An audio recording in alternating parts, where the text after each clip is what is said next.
idea. Oh, it's because I have 2 in. Because it was flicking up. Okay.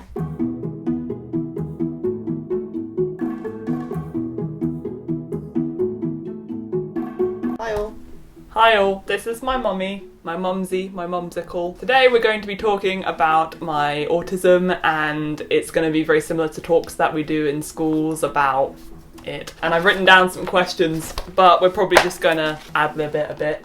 And she's Taurus. I'm a Taurus. I work for the Brighton Hove City Council as an SEN specialist. Not a Senko, but similar. Well, I work with preschool children under 5 with SEND. I look like Lord Farquard in Shrek. No, you don't. I've got the triangle hair. So my first question is, when did you first suspect I had autism, and which signs/symptoms did you notice? Well, we always thought you were Different. You were very advanced for your age. You could be able to read when you were 2.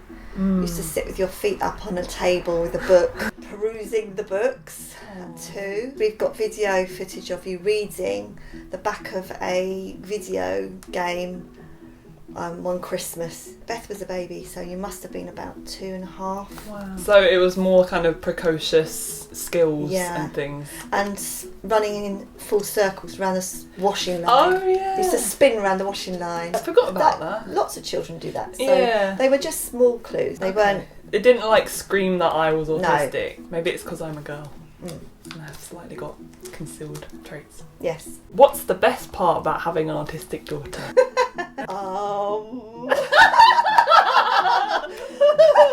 You have a very good memory. Thank you. You are very predictable and reliable. Oh. And you have a good sense of humour. And you're very direct in thought. A spade's a spade type of thing. I like that in people as well. I don't like people that don't tell things as it is. You don't have a hidden agenda, you say it as it is. I like it when everyone's open and stuff and honest. What are the most frustrating parts about having an autistic daughter? Your hypersensitivity, I think. It frustrates me. Yeah, sensitivity to sound. Sometimes you're a bit rigid in your routine. Your sleep patterns are... terrible. Erratic. Can be erratic, and they're messed up very quickly if something goes pear-shaped. If another external factor affects you. It's like I can't deal with unpredictability in any way. And they're the things I don't like the most about being autistic as well. Yeah. Particularly the sound thing. Yeah. We have lots of strategies in place, don't we? Yeah, we can go over those if you want. Yeah, if you want. We do a bit of CBT, and we talk about what affected you, don't we? And then ways forward that would make it easier. We talk about things a lot. Yeah, and we work out a plan. Sometimes you just need to go and have like a decompress. And I write out everything. And you write it all down, and then you think about it. The thing I've learnt most is not to have a knee-jerk reaction and try, because I just want to solve everything all the time. And sometimes it can't be solved immediately. And that might not even be what I'm looking for. It might just be a listening ear rather than a solution. What I tend to do now, not to have a knee-jerk reaction, go away, think about it, talk it over with you, we work out a plan of action. And sometimes we just have an external person. We used to go to CAMS. Somebody like Pat, who's your head person, you know, who massages your head.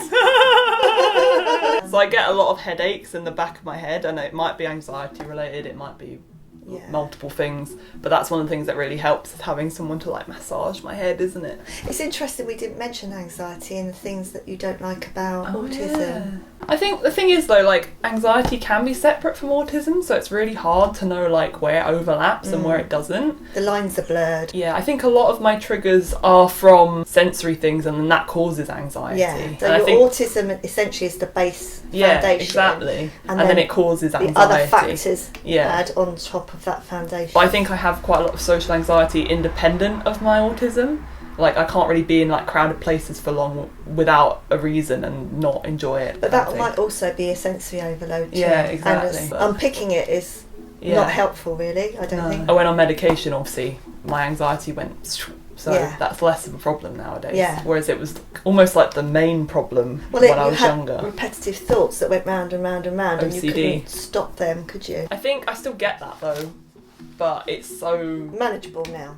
Is it more manageable? Little, yeah. I'm so aware of it happening that it almost defeats it immediately, because I'm like, oh, this is what's happening. It's not just like a thing that's out of control. It's something that I've recognised as So do you circular think you thoughts. sort of do like the Just Right program where you'll keep yourself in the green zone a lot? I think If you feel something is going to trigger an anxiety, you sort of do things to keep yourself in the green. So basically I have almost like a mantra, I didn't even realise this till recently, where I basically say, oh, it's going to be fine, or it's going to be alright. That really helps, just knowing that like I make mountains out of molehills, and I don't have a lot, and I don't have to like overthink things. It's just how it is. The blah is the name for my anxiety, really, isn't it? And it's the thing that lives in your head and is a bit like your self-destruction. Just telling the blah off sometimes, like people say you shouldn't really like aggressively attack your anxieties, it makes it worse, but sometimes I find just saying like, oh, shut up, and it actually just stops. It happens a lot when I'm trying to sleep, actually. I think that might be because my meds are wearing off, I don't know. But when I'm lying there, it starts happening a little bit and I get those looping thoughts. It's always when I'm trying to sleep, and it's always used to be as well, didn't it? I have noticed recently that I have to lie on my hands and feet when I'm lying in bed. Like I have to have my feet crossed or something so that they're not going to move, and I have to sleep on my hands. And I've realised that's how I get to sleep, because otherwise I will be like restless and won't be able to sleep. I cross my feet in bed. How weird. I do have a weighted blanket, but I've barely used it, annoyingly. I will use it in the winter, I think, because that's what I've realised, that I need something to hold me down when I sleep. Were you ever scared/worried for me growing up, and if so, why/when?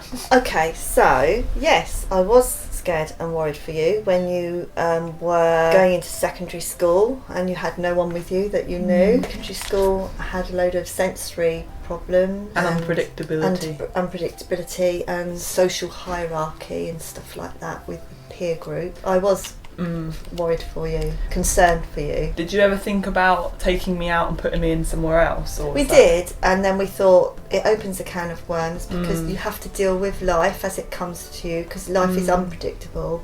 So if we take away the unpredictability, you're not going to learn any strategies to deal with it. But at the time it was really difficult.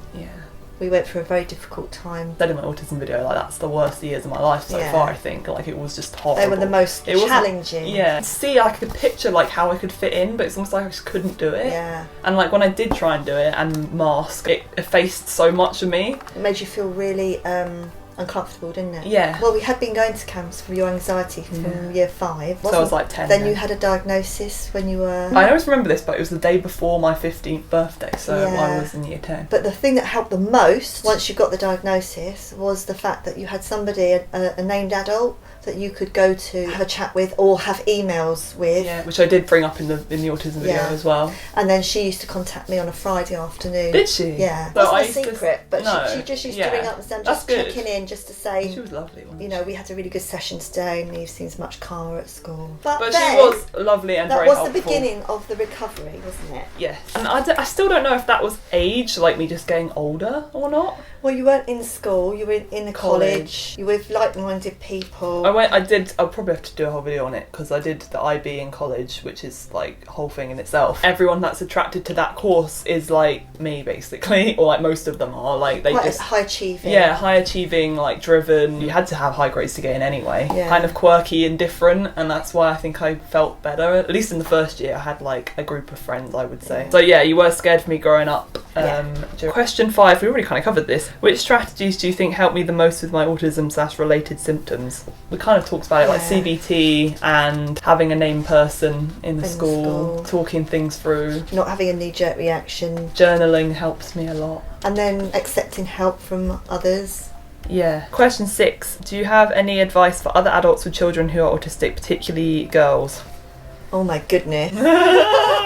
All of the above, answers to the above, and also to focus on the positives. There are a lot of positives to having a girl with autism.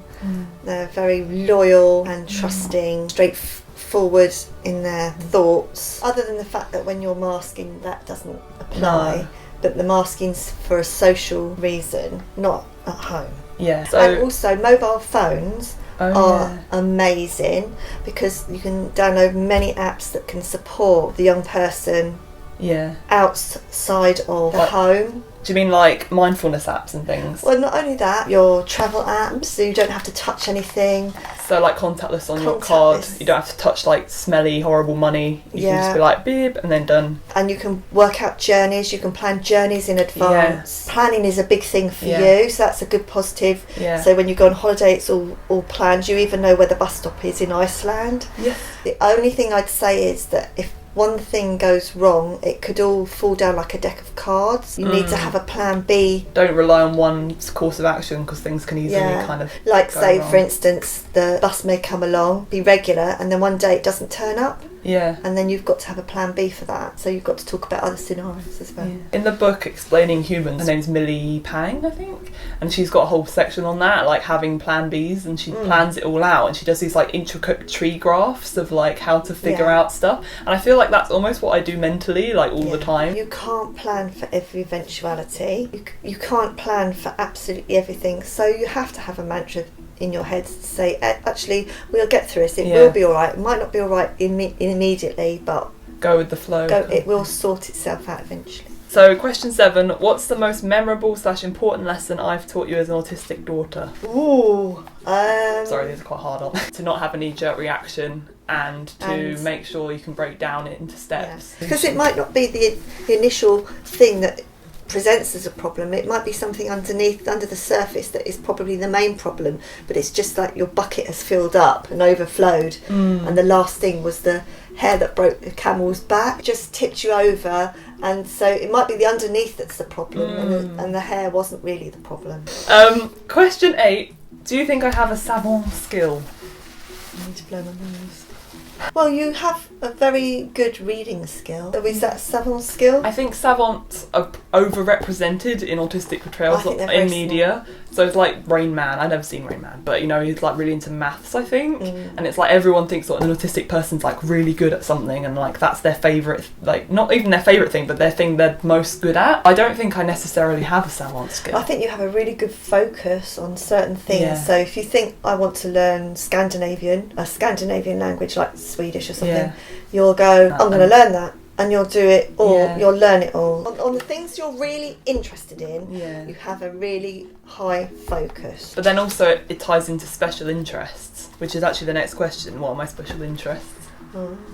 Well, I think Sims are your special interests. Yes. And books.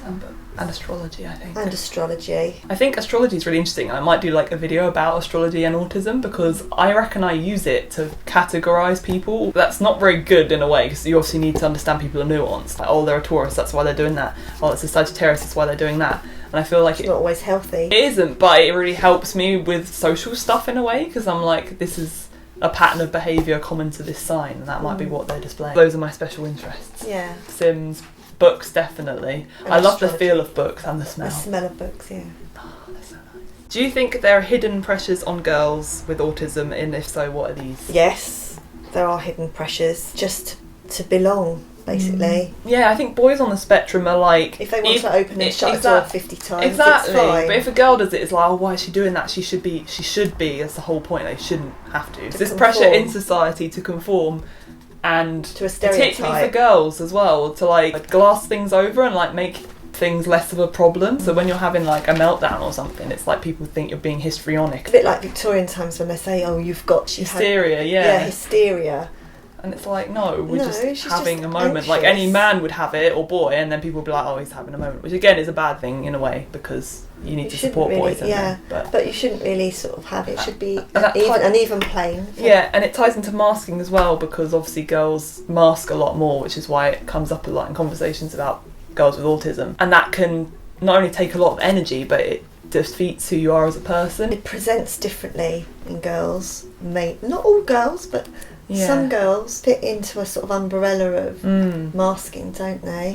Eating disorders and type of self-harm sort of covers all those sort of subjects where you're having to hide something away, your feelings away. And lots of autistic girls are misdiagnosed, and boys, but they're misdiagnosed as something else before they're autistic. Yeah. With like loads of different things. Yeah, absolutely. It's almost like autism seen as like the least likely option, but often it's the most obvious one. But I think it's also tied down to the research they did in like way back when they first found out about autism. Well, the diagnosis was always boy-based, exactly, because they thought and he only studied boys as well. But those were the high-functioning autism, which they always do. They always study boys men first. But then he never thought to like transpose his literature onto girls, and then that's why we're still playing catch up, I think, because the whole history of autism is rooted in boys. Well, also, when we went for diagnosis, you didn't fit the criteria at all. No. You didn't. At the time, they were talking about triad of impairments, and where it overlapped was where the girls with autism were. But actually, you didn't fit the triad of impairments. You had lots of imagination, and you had very good language skills. The triad was like social skills. It was like imagination, and it was something else. Language? But I was really good in language. My social skills were okay, and my imagination was really good. Yeah. We'd have to look that up. Repetitive behaviours was a big thing, and you didn't really have repetitive behaviours. Or like flapping and rocking and stuff. Yeah, stimming and stuff. I do that, but it's so subtle, I don't think anyone notices. No. Well, 2 of the things I fit and 1 of them I didn't. Yes. And that's why I got diagnosed, because it was more than half of the pie, if that makes sense. Yeah, okay. Diagnosis isn't based on that anymore. So when I was diagnosed, the criteria was very boy-based and like stereotyping almost the condition. What or who are your favourite sources of information on autism, apart from me? Colleagues at work Yeah. are really, really Up to date, are constantly finding out more about girls with autism. We're doing lots of seminars about girls and coffee mornings with girls with autism within the service. But it's early days, really. We still haven't got a huge amount of literature on it. And it feels like what we do know is kind of just the same stuff repeated over and over. I feel that when we do those talks, I'm not sure how helpful we are. So we do this kind of thing in person as well, in Mum's jobs building. With people within the service, just to raise awareness of... like teachers and... Senkos, parents.